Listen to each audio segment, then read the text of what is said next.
What is up? What is up? What is up? What is happening?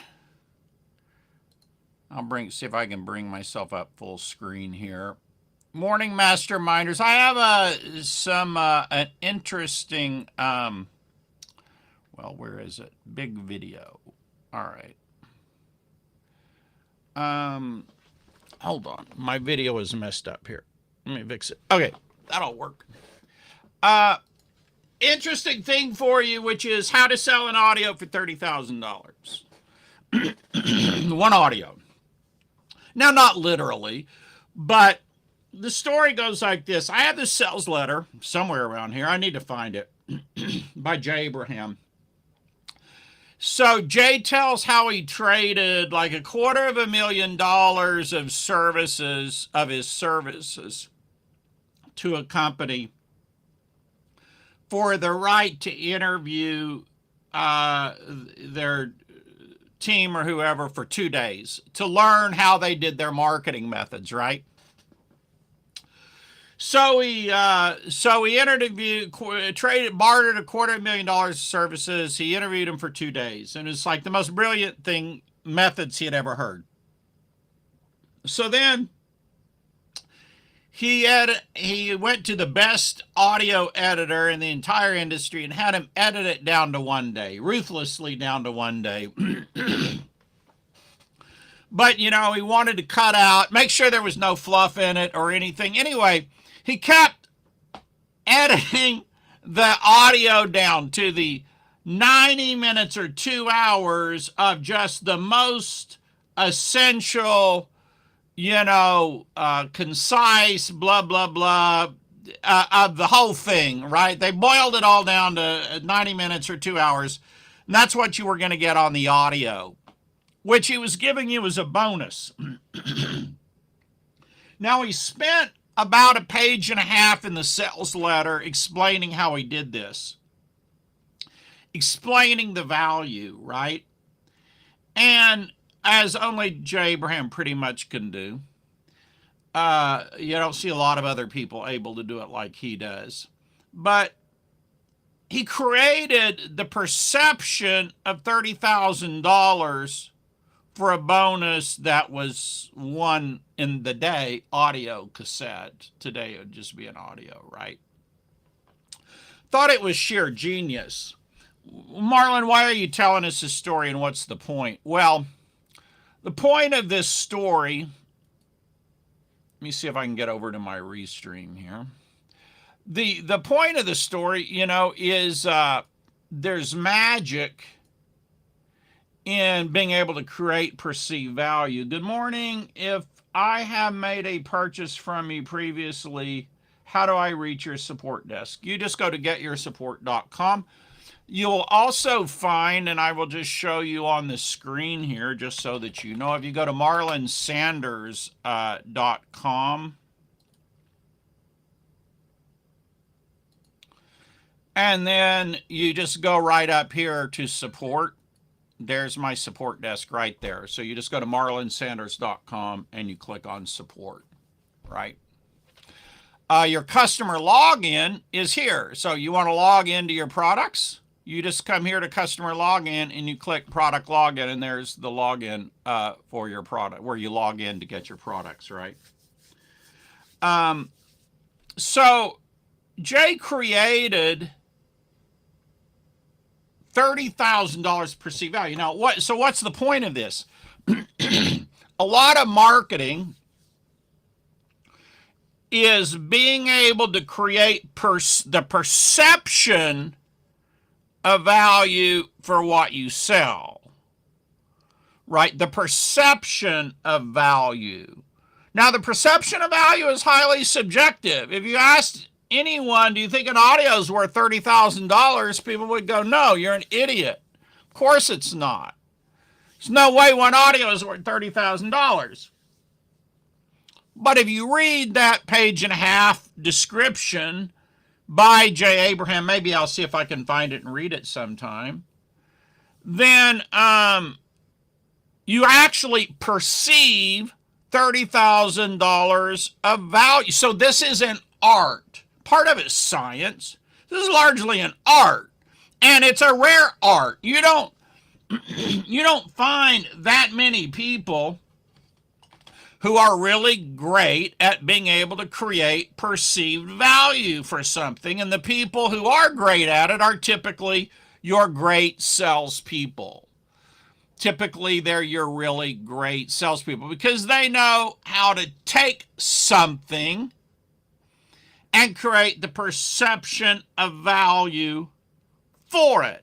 Now, there's a lot of different ways you can create perceived value, but the way Jay demonstrated was just explaining what goes into the creation or making of something.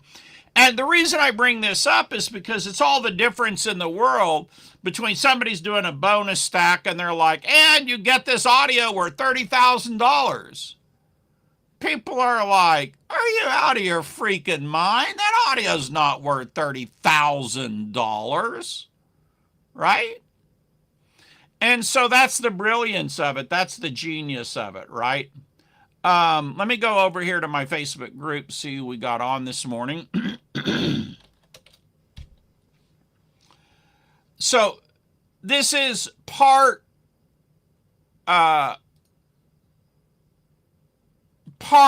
art and part science, if that makes sense, right? It's part art and part science, because the art of it is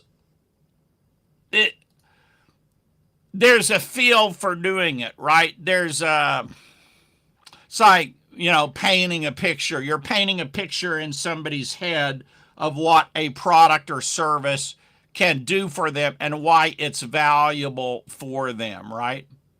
So, hey, AJ, how are you doing this morning? Good morning to you. So this is a really valuable technique, and what I want you to pay attention to, and the reason I'm talking about this morning, is you want to watch when you hear sales presentations to see how does the person create perceived value for what they're selling. How do they make it seem valuable, feel valuable? The construction of what goes into it is one way. One time I went down to the mall. There's a store there that sold relatively high-end ties for like, I think $200 or $300 or something. And the salesperson, or maybe the owner, I don't know, is showing that inside the tie, the well-made ties, were these little bars. And these bars would tell you like the quality of the construction of this, that, or the other, and what these little bars meant. And you never knew anything about these bars even existed inside of ties until this person explained it. And so he was creating the perception about this is why the ties sell for a lot more, because of this, and this bar, and this is what these bars mean. I never heard it, never had any idea of it. It was a masterful explanation, right? Rick says, loving the Canva tips yesterday. Yeah, we spent a whole fast track on it last night going through. We also did AI logos last night. We had it create images just from text. You type text, it creates images, as you know. And then we also had it create PowerPoint slides for people's presentation, which is just insane because it not only does the images, but it writes the text. Pretty freaking crazy what some of the stuff that's going on. Now, I'll show you a presentation I'm working on right now, and I'm changing it up. And I will show you what AI created for me this morning. Let me see if I can bring it up on screen here. Okay. This one. So AI created that. It actually created a whole series of slides, but I'm not using the others. I like this one though. And it fit the style of the slides I was already using. So I was like, okay, I kind of like that, right? And yeah, so It's a tool. It doesn't always nail it, you know. It's not always great or perfect, but it surprises me sometimes just how good it is, right? The people on the call, like some of them, our fast trackers. I did it for multiple ones. Some of them it did better than others, but you know, it nailed some things. It was pretty cool. Same thing on logos. God, we nailed one logo for a guy. One of our members is doing an investing trading product, and it created a great logo. We got a great frigging logo by AI, right? So, all right, guys. My message today is: you see, you can sell for a lot more if you understand how do you create the perception value. I'll tell you one other story. One time we were up, my parents and I for vacation. We went up in the mountains of the Ozark Mountains in Arkansas. And there's this little roadside shop. You know, we stopped there and they're selling trinkets. This guy was selling jewelry, though, right? And he was explaining to us that this one ring that Elvis was vacationing in the Ozark, he stopped at his shop and he bought this one ring, right? And if you bought that ring, you were basically buying the same ring that Elvis had bought. Now, I have no idea if Elvis stopped at that shop. I'm probably a little skeptical about whether Elvis stopped at that shop. But I'll tell you this, you know, at the time I was hearing it, it was like completely believable. I'm like, oh my goodness, that's so freaking amazing. Elvis stopped at the shop and bought this ring. That's so freaking awesome. But really, it's a true story. It could be a true story. You really don't know. I mean, Elvis was a person just like anyone else, right? But let's see. Yeah. So anyway, you want to look at what creates perceived value for people. How do you create perceived value for people? So, all right, guys, that's it. You all have a great day, and I'll see you all tomorrow. Until then, be aware of how people are creating perceived value, how you can create more perceived value for your own products and services so people will pay you more for them. Bye for now.